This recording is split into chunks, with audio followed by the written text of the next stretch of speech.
Hello mate, it is Thursday and I'm in the process of moving rooms right now.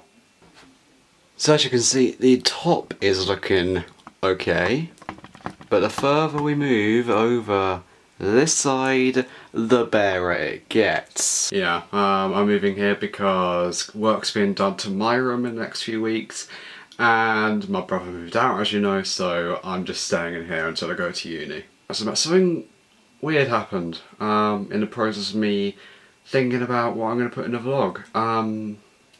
Ranieri got sacked. Now, it's still early days. Yeah, this news was only announced about an hour and a half ago, I think. But I think it is the dumbest decision made in football history. Again, like I've constantly said throughout this year, I don't really follow football anymore, but even I knew how much of a success Ranieri was at Leicester. Seriously. He was such a big success. The first one to win the Premier League with them. Only the sixth club to win the Premier League. He was one of them. Saving them from took a club, then he got relegated for one season. Next season he won the Premier League. And he had a bad run of form, but not a disastrous run of form. I mean, he could easily, put it back if he tried hard enough, and the players tried. And yeah, he was sacked. Just terrible. Just terrible. How much of a cult following he was in Leicester, and how much he was loved by, even me, who didn't really like Leicester last season. I could at least admit he's still a nice guy, but no, now he's sacked. Yeah, so every single person in England, even Leicester fans, want them to get relegated now. I think we're going to see the worst second half to a season in football history. So it's still early days, so I don't know exactly everything to say here, but it's just breaking news and I really had to mention it. So yeah, Matt, my question to you is, what's your opinion on this whole matter with Ranieri? Because you've had a few days to think about it by then. It's just, at the moment, it's quite shocking, really. It's probably the most shocking piece of news this year so far. Yeah, what's your opinion on it? On a brighter note though, as you recall last week I applied for 3 more universities, and within a couple of days Winchester got back to me saying they offered me a place, so woot woot, yes. They've offered me a conditional place.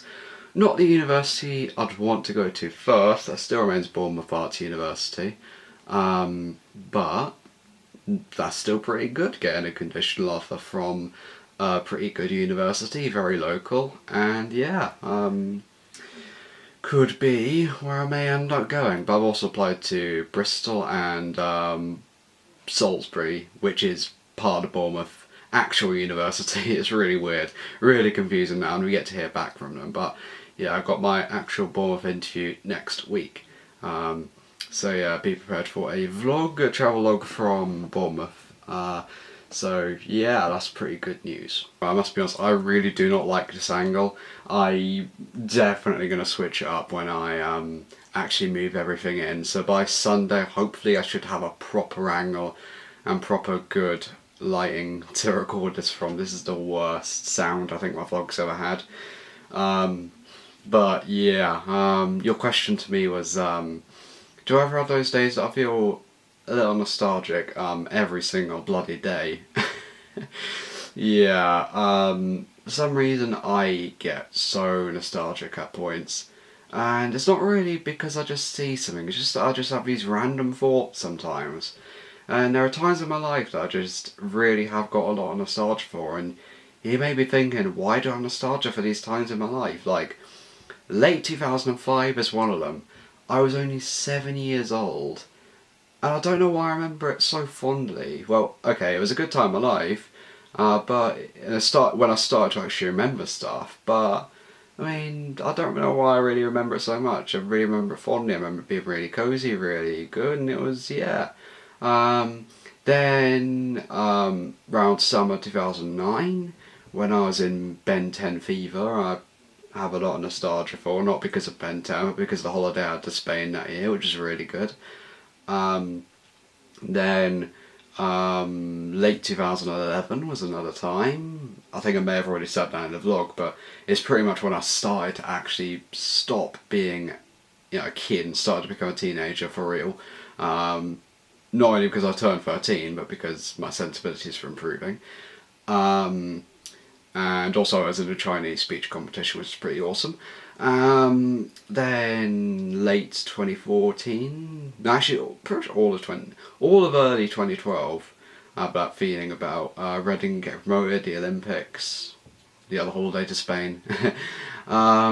Then late 2014, I've got a lot of fond memories of. It's because it's the Christmas after I had my tumour removed, and I have a lot of good memories of seeing the final Hobbit movie and being on Xbox around that time. And I know it was my GCSE sort of final year of Highdown, but I still have a lot of nostalgia for that time. And then, this may surprise you a lot, but early 2015, I've got a lot of nostalgia for a time that I was vlogging, and yeah, these vlogs technically stop the need for nostalgia because you're trying to look back at those times. These vlogs allow me to perfectly remember those times, but I still feel nostalgic for early 2015, specifically simulating a Dagenham and Redbridge career mode while listening to my iPod music from that speaker back there. I don't know, I just have a really fond memory of that Sunday. Spent 2 hours simulating 2 seasons. Yeah, but also going to Wembley was also pretty sick as well, and yeah.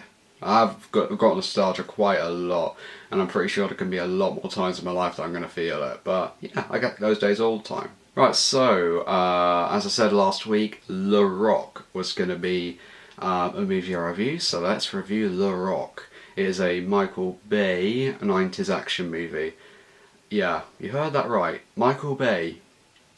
You know the negative connotations nowadays when you say his name: Pearl Harbor, Transformers, Teenage Mutant Ninja Turtles.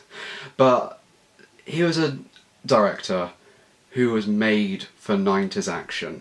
Thankfully, he was around in a time that he could be taken seriously.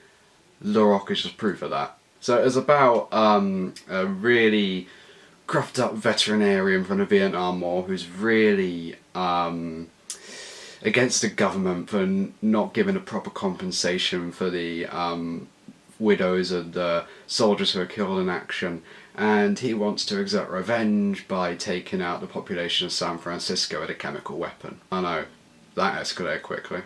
Nicolas Cage is on the case because Nicolas Cage? Yes, this was also in a time that he could be taken seriously. Is this just a movie of people who cannot be taken seriously nowadays but could be taken seriously back then? Yeah, he is a chemical engineer who is forced to go on a mission to sort out to defuse these weapons, but they aren't located in just any old army fort near San Francisco. No, they're in Alcatraz, and there's only one prisoner who's ever escaped from Alcatraz, and that is James Bond. No, Sean Connery. Okay.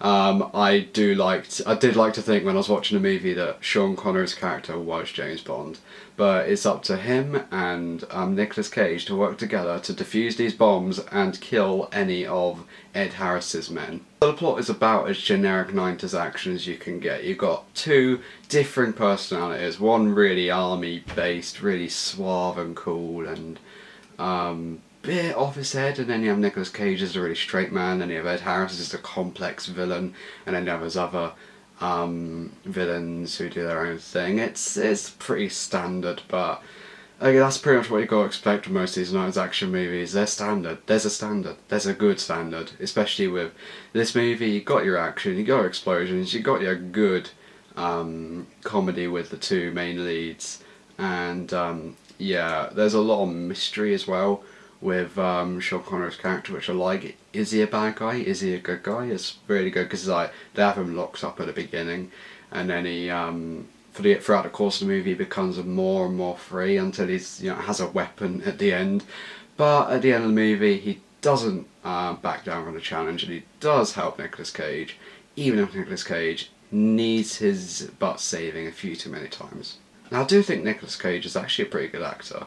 I mean, say what you want about him nowadays, but back in this day, he was probably up there as one of the major action stars. He was in this movie, he was in Con Air, he was in Face Off, and yeah, he actually does pretty well in those three movies. He's got the typical Cage bulgy eyes and over the top voice, but it kind of fits. And in The Rock, it's also kind of toned down. It's not even, that much of a big raspy kind of Cage voice. It's not even that. He's just a regular guy who got dragged into all this, and yeah, not really a ton to comment on. It's like most of these movies, they fall into the complete enjoyably fun 90s action romp, which I'm just a sucker for. I'm a sucker for these kind of movies. I did have a few, I did have a pint beforehand, but even if I didn't, it'd have been a good time, no alcohol shots required. And it is because of that movie that I didn't give you a punishment, because I'm in such a good mood after seeing it. However, now Ranieri's been sacked, I'm in a little bit of a lesser mood. But then I remember I got an offer from Winchester, and then I'm in a good mood again. So it's been a pretty on-off week. Really busy few days for me, especially moving rooms, which I've not even really touched on, have I? I'm going to touch on that on Sunday. Yeah, anyway, Matt, thanks for watching the vlog, and I'll see you on Saturday.